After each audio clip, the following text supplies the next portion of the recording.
Hey, what's up guys? It's Tip, and welcome back to Blizzcon 2005. Now, for those that may have missed my previous videos in this series, I've been taking a look at some of the panels from back in the day at the earliest Blizzcon to kind of break down what made Vanilla WoW so great by examining the ideologies and the methodologies of the developers through these panels. This specific panel, the dungeon design panel, is one of the panels that's actually very much overshadowed by the raid design panel. So it might be one of the panels that you guys haven't really seen before. So I figured we would take the time, look at this in the video, and highlight some of the best parts of this panel, as well as comment on what I think made these moments really great. So without further ado, let's go ahead and get started. For example, you've got to get a group together to form up and even go to a dungeon. There's a travel time associated with getting to a dungeon. Dungeons require a much more tactical approach to combat. You don't just sort of smash through a field of boars, you know, doing thunderclap if you're the warrior, like, just aggro it all, I need XP.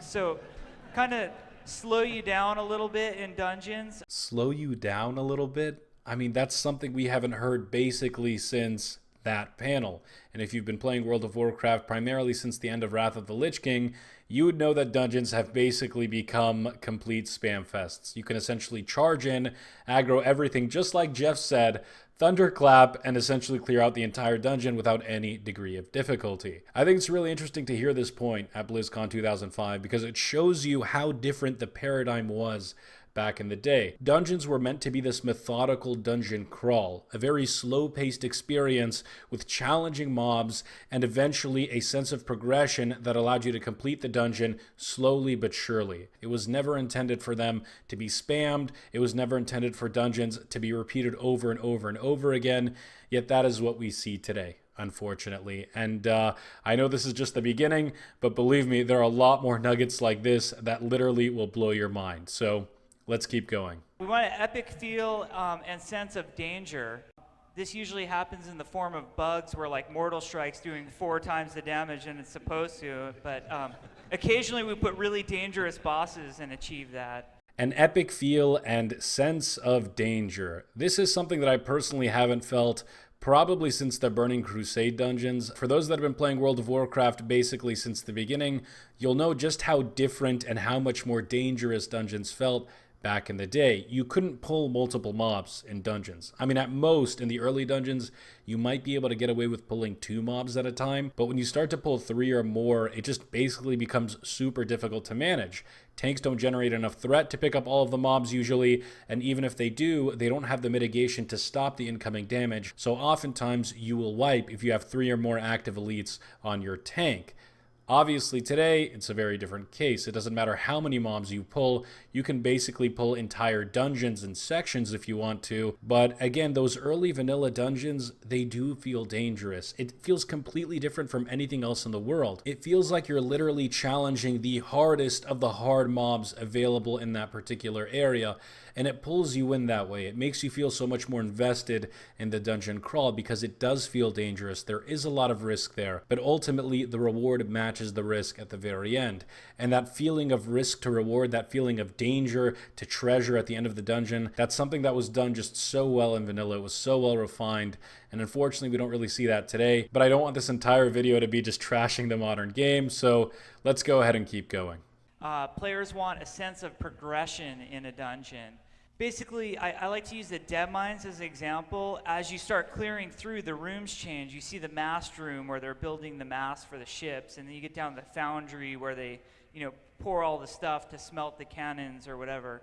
You finally get to the very end, and you get that big grand reveal of the juggernaut, the boat right at the end, and it gives players that sense of progression. What Jeff is talking about here is the so-called sense of progression in a dungeon. The feeling that with every step forward I'm taking, the stakes are kind of getting higher and higher. The dungeon is kind of unfolding in front of me like a giant novel. A great example of this, in my opinion, is Shadowfang Keep. I think it's actually a better example than the Deadmines example he gave. In Shadowfang Keep, you begin that dungeon by infiltrating through the back kind of tunnel area of the dungeon.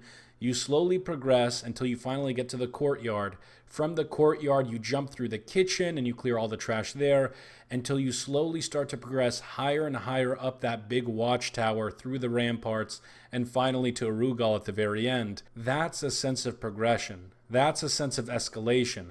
That's a sense of you feel like things are getting bigger and bigger, and you as a result are growing stronger and stronger to kind of meet that challenge. And I think that's a very, very important feeling to have, not just in dungeons, by the way, throughout the entirety of an MMORPG, but for them to even apply it on a dungeon level makes dungeons seem so freaking satisfying. It's a very minor detail when you think about it, but just that detail alone changes how the entire culture and the entire feel of dungeons are.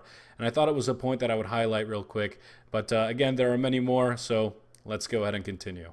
Make groups move through a dungeon and let everyone in the party experience it. We really wanted to get that feel of a dungeon crawl going. We felt like we spent so much time putting a lot of story and lore into the dungeons, and our artists just make every little area look so cool. They slave over the details that it'd just be tragic to have a dungeon where everybody sits in a corner, then the one, cool guy gets to run out and, oh, I'm going to shoot my bow, and you guys just sit here all night long, and I'll just keep bringing them to you. As I mentioned before, the feeling of a dungeon crawl, essentially what that's always meant in traditional RPGs is the sense of a slow but steady progression through a dungeon. So you're going very slow at kind of a crawl-like rate.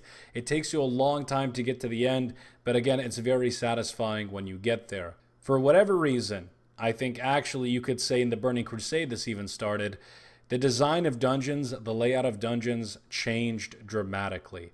Dungeons became far more linear in the Burning Crusade and onwards, and to what we have today basically. But back in vanilla, they weren't designed that way. They were designed to be a dungeon crawl, a slow but steady progression. The reason this is so important, in my opinion, is that first and foremost, it makes dungeons very hard to complete and very time consuming.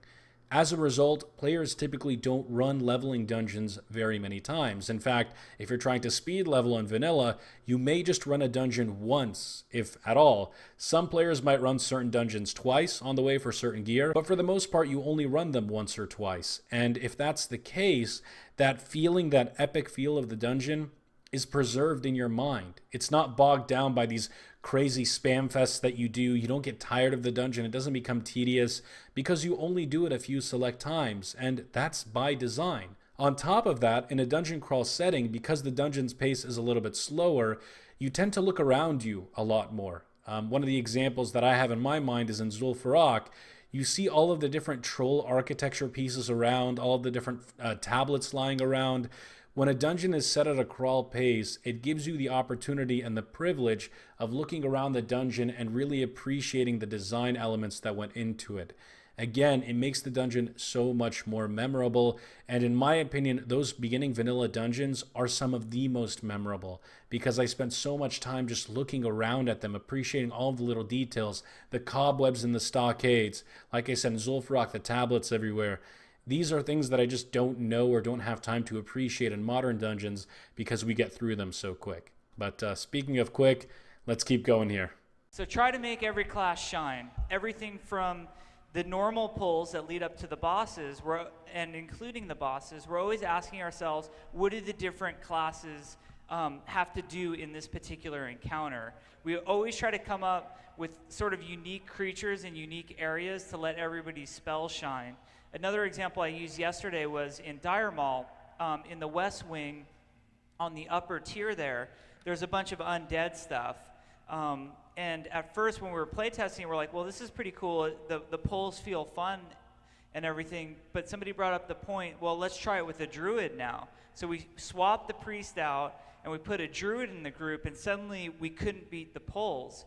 So what we decided that night as we were tuning the dungeon is let's switch one of the undead creatures out for those fairy dragons that are up there, and that'll allow druids to now hibernate one. So that's something that we kind of have to work closely with the class designers. Everything that we do affects them, and everything they do affects us. Okay, when I heard this the first time, honestly, I could not stop smiling. This is a developer who understands what the heck he is talking about when it comes to RPGs. If you guys saw my class design panel review, you probably know what I'm going to say here. Balance in MMORPGs, especially in RPGs, is a complete myth. It's never happened. It'll never happen. Balancing unique classes is an oxymoron. Either the classes are unique or the classes are balanced but homogenized. You can't have both worlds in this scenario. And I think in this case, back in 2005, Blizzard understood this, or seemingly did. Instead of trying to adjust the druid's abilities so that they can match the priest's healing output 100%, what did they do instead? They created a different situation that made the druid viable by adding that fairy dragon. Again, they didn't balance the classes there. They didn't have to. Instead of trying to balance things, they decided to create more situations where different classes can thrive. And I think that's so important in RPGs, guys.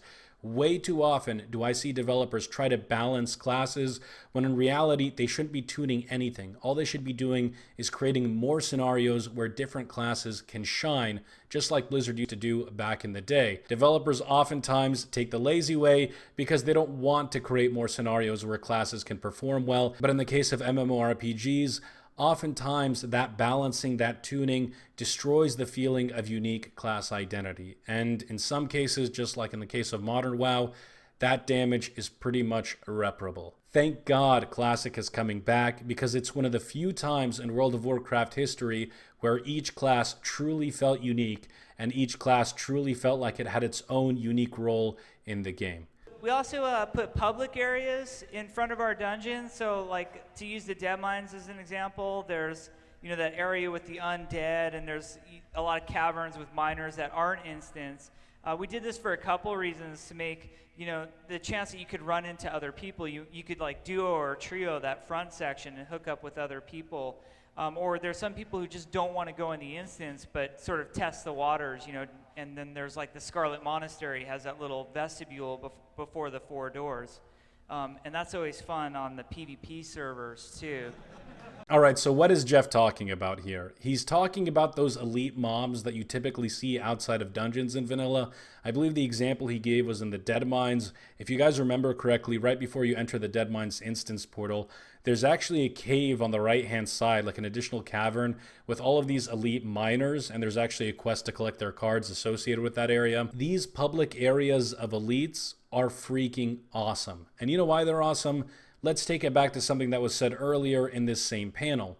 They create a sense of progression. One of my favorite examples are the public areas on the way to Wailing Caverns. As you're descending into the Wailing Caverns towards the instance portal, you will probably notice that some of the mobs become elites, and those elite mobs are pretty dang hard. Again, it creates a sense of progression to the instance. Not just once you're inside the dungeon, but on the way to the frickin' dungeon. And again, back in vanilla, you had to actually go to the instance portals. Aside from having a warlock in your group, most of the time you had to run to the instance portal to access the dungeon. You couldn't just queue for it. So again, it creates this epic sense of adventure and progression on your way to the dungeon.